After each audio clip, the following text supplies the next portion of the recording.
to you by Pennzoil Synthetics, taking synthetic motor oil performance to a whole new level. So make the switch to Pennzoil Synthetics today. Plus, need seats to a game? Download the Vivid Seats app and enter promo code CHAMPS at checkout to get 10% off your first order. Don't buy just any seat. Get a Vivid seat. 888-SAY-ESPN. It's 888-729-3776. You are listening live to the Stephen A. Smith Show, ESPN Radio and ESPN News. It's always a great pleasure to have my next guest on the line, my former colleague here at ESPN, now doing an outstanding job for the New York Times, NBA insider extraordinaire. The one and only Marc Stein is on the line with yours truly. What's going on, Marc? Good afternoon, man. How you doing? Very well, very well. What's up? Let me guess what you want to talk about. You know it. You got an article in today's New York Times, and you're talking about Kevin Durant, and it's not just about the Knicks anymore. It's not even just about the Nets. Now a new team has emerged, believing anyway that they've got as good of a shot as anybody at acquiring Kevin Durant to come to their franchise. Educate us about who that franchise is, Marc Stein, and why.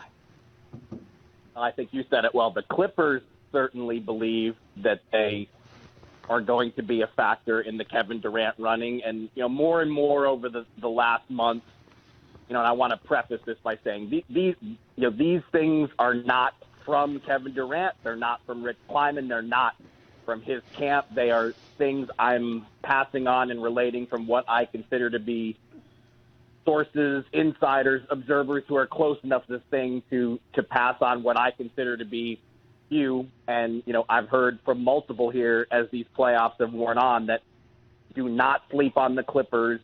They are going to get a seat at the table here and at least have the chance to make a strong pitch to Kevin Durant. And I think the Clippers believe that they will be right there with the Knicks or anyone else trying to steal him away from Golden State. And I have to say, personally, I do believe it. I do think the Clippers are going to be a threat in the Durant sweepstakes. Those of us who watch the NBA, know the NBA, cover the NBA, we can surmise why the Clippers would have a legitimate shot. But in the eyes of Marc Stein and the people that Marc Stein trusts and have talked to, why is the reason Kevin Durant is looking at the Los Angeles Clippers? Explain, crystallize for those out there who may not know, Marc, why are the Clippers such a potentially attractive landing spot at this particular juncture?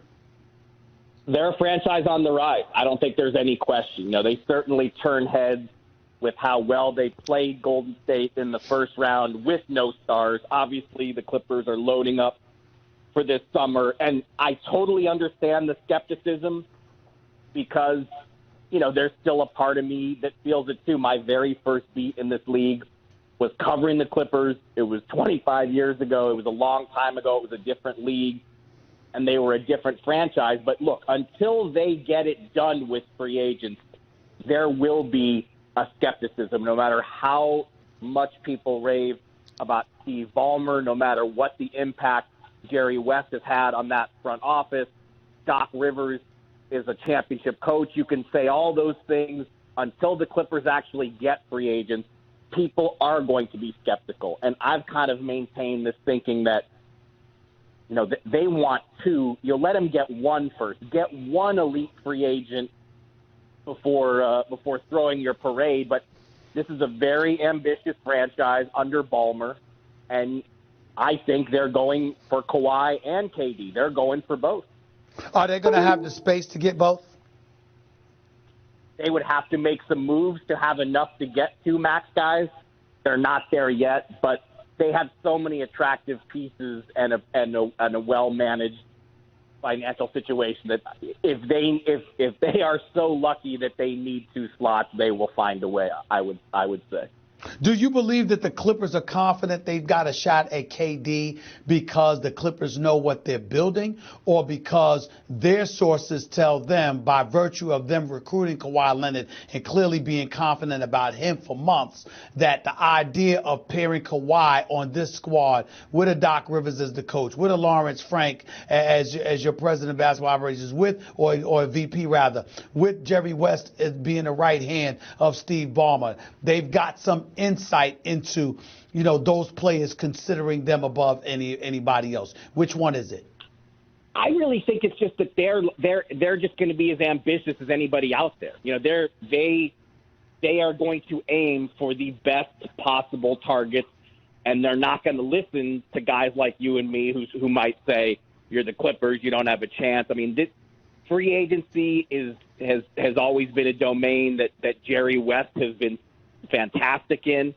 I think he already knows what it takes to recruit Kevin Durant and what goes into that and how to make a pitch that will resonate with Kevin Durant. So I'm sure the Clippers are thinking, well, we if anybody knows how to do that, Jerry West is an expert there. So, this is Ballmer. I mean, he is as hungry and ambitious as any owner going, and they're not going to listen to naysayers who tell them they can't pull it off.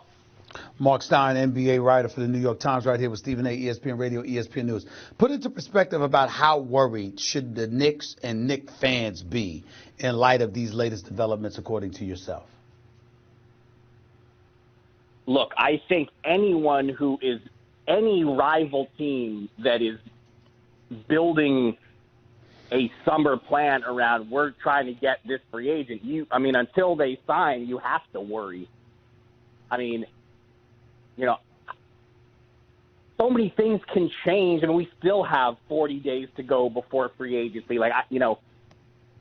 It's been declared by some that, this is a done deal to the Knicks, and, I know you've heard that, and I've had people tell me that. I've had people within the Warriors organization. Let me interrupt you, Mark.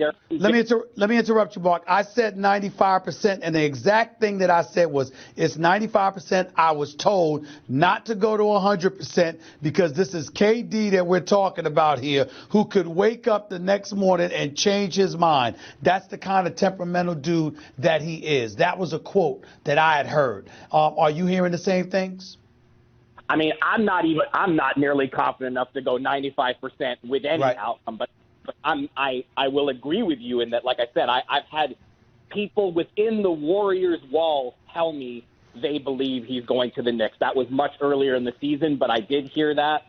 So I think my big takeaway from this, if you really trace it, we've been hearing Knicks all season long. Late in the regular season, again, this was third or fourth hand. Right. I gave it some level of credence. I wouldn't be putting any bets down on this, but I was told expect the Nets to be another team that gets a seat at the table. And then more recently, hearing these things about the Clippers. And I think when you add it all up, nobody wants to say, I don't know, but I can't sit here and tell you I know. I don't know what Durant is going to do in 40 days. And Rich Kleiman, in a public appearance yesterday, insisted that Kevin hasn't made a decision. So, I think you have to give that credence and listen to it instead of jumping and saying, this is definitely what's going to happen. I'm